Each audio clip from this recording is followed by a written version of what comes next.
Alrighty guys, welcome back to another one. We're putting together another 16 gauge buckshot assembly here, this time using 15 pellets of this 29 cal super buckshot. It's waged and it's decently round. It's not the most round buckshot out there, but it's sort of hard too. It gets the job done. It's some okay buckshot. I like it. Some buffer. This is going to be a buffered assembly.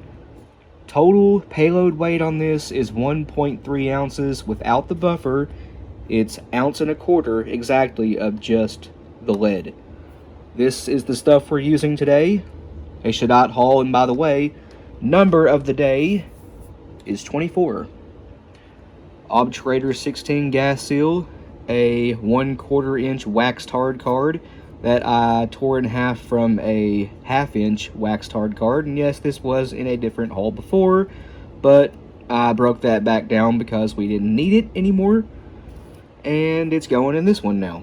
A Teflon wrap. This is optional, but if you don't use the Teflon wrap, you will need a 3/8 inch waxed hard card, not the 1/4 inch. That does bring up stack height just a little bit because it limits the internal diameter of the hull. And by the way, the dust is already in it, as you can see. And after the pellets, again, 15 of these, 29 cal, 1.25 ounces. Buffer. That's the last component besides the overshot card. That's all this one is, relatively simple. Powder, gas seal, fiber wad, buckshot, Teflon wrap, and an overshot card. I guess it is kind of... It's got a few components going on besides just powder, wad shot, crimp, but anyway, let's get this spun over to first person mode and... no, third person mode. Correction. And get this video started. Okay, and into third person view we are. If the lighting in this video appears somewhat yellow, I don't know why it would be that way. It just appears to be slightly yellow in my phone screen, but it's not that way in person. I feel like this whole channel has just evolved into one technological problem after the other, one after another. I really can't speak today either. So, anyway, to cover what we just covered again, Shaddai haul, the number of the day is 24. I hope you can hear the dust in there. And dust means what you guys think it means. This is what we're using. My favorite of all time. The gas seal is an obturator 16. These are symmetrical, just like an X12X or X10X. Yeah, these are actually a little bit undersized for 16 gauge, but they seem to seal just fine and obturate to the bore, as the name would imply. But if you straight up drop them in here, like I'm going to, maybe you've seen that, maybe you didn't. That is sitting on the powder now. I did not have to seat that at all. You can see it's all the way down. To confirm, yep, it's all the way down. So they are a bit loose fitting in Shaddai, Fiocchi, Rio. Not really so much for a Federal, but they are kind of loose in those. But pretty much any straight wall 16 gauge shell, they're loose going in, but when you fire them, they seem to seal just fine. Especially if you put a waxed hard card or a fiber cushion wad, a nitro card, maxi nitro card, anything over top that to keep it from moving around. I guess vertically would be the only way they can really move. But after you put another wad on top of it, it seems to be fine. I've never noticed powder migration with the OB16, even though, again, it is kind of loose fitting. Yeah, the powder migration, mine went blank there, has never really been an issue, even with the clear hauls I have. So, I guess it's really a non-issue. Next, we have a Teflon wrap.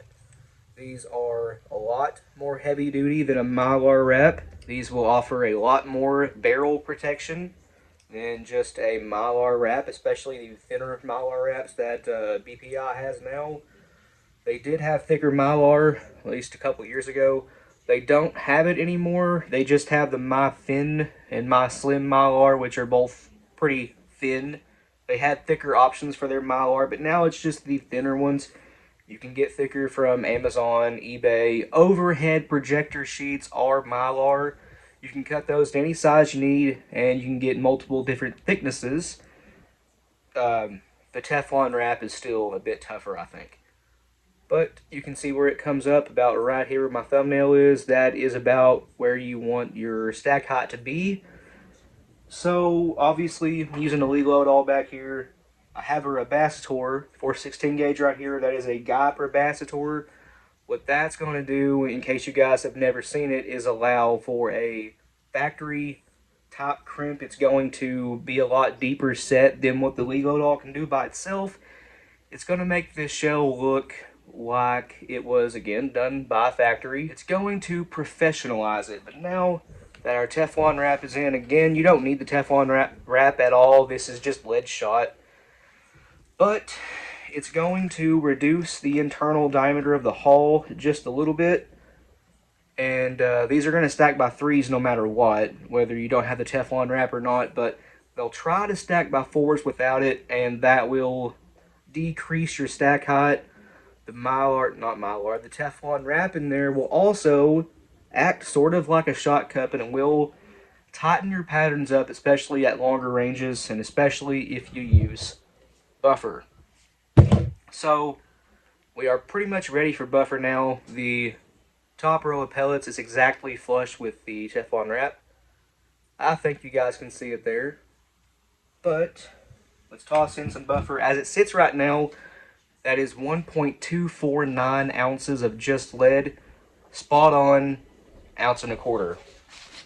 So, with the buffer, again, it's going to bring it up to 1.3 ounces, which is, it's a little heavy for 16 gauge, but with modern components and powders and stuff, 1.3 ounces of lead, or payload weight in general in 16 gauge, it's really nothing. You commonly see more than that with 20 all the time, 3-inch 20 gauge.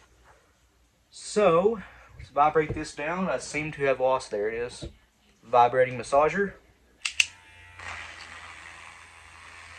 I wonder if that was on camera or not. We'll try again. Just a little bit more. The vibrating massager may have been blocking that both times, but those things can settle buffer really, really quick. A lot quicker than just tapping it with your finger, or like you guys watched me do for years. These are so much faster. Anyway, last component here is just a really, really thin overshot card. Set that right on top. And we're pretty much ready for a fold crimp on this. Of course, you could roll it too if you want. And if you roll it, well, I suggest going to a 3/8 inch, no matter what, 3/8 inch waxed hard card in there. Or you could use fiber cushion wad if you have those, cork, felt, whatever it may be. Bring it up to 3/8 of an inch. That way you don't have to, use such a thick overshot card. But yeah, pretty much ready to fold. My 16 gauge press is over here. I should have set it up over here, but hindsight is always 20/20, and looking back, it's still a bit fuzzy. If any of you guys know where that came from, leave it in the comments below. Here is the pre-crimp. I'm proud of myself for that one. Not the pre-crimp, the reference there, but anyways, Rabasator. Alright, the Rabasator did its job very, very well. It kind of almost closed it up, which, that's not uncommon to happen.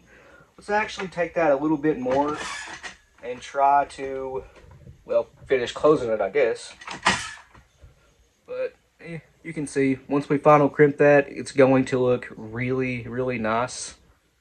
That's pretty much done right now. You could hit that with a BN2 or BN3, 4, 1, any kind of crimp finisher, and that would obviously finish your shell for you. But I want a really deep set crimp on this because it is just a conventional style assembly here with no real, what would you call it, a deeper gas cup, powder cup on the bottom of the wad. Yeah, this might need a little bit tighter crimp to build up proper pressures. Alright, anyway, let's run this through the final crimp. One more thing, when you use the Rebacitor, you can see it kind of mushrooms out your hull on top a little bit. When you final crimp your shells, it takes care of that. And obviously, if you have a crimp finisher, that'll also fix that too. That is not an issue. That is just what the Rebacitor does. It bells your shell out, but also deepens the crimp and makes the crimp completely uniform all the way around the radius of the top of the hull, making it look like a factory shell when you're done. Hopefully, you guys will be able to see that once I crimp this shell here. Alright. Yep. By the way, whenever I blow the hull like that, that is to get any buffer that may have come up out. That one didn't have it, that's just habit. But you can see that crimp does look really, really nice. With Buckshot, it's really hard to get a uniform crimp, especially with presses like a Lee Lodahl or something. But that is 95% perfect. Hit that with a any kind of crimp finisher you may have, and that is going to be a really nice looking shell.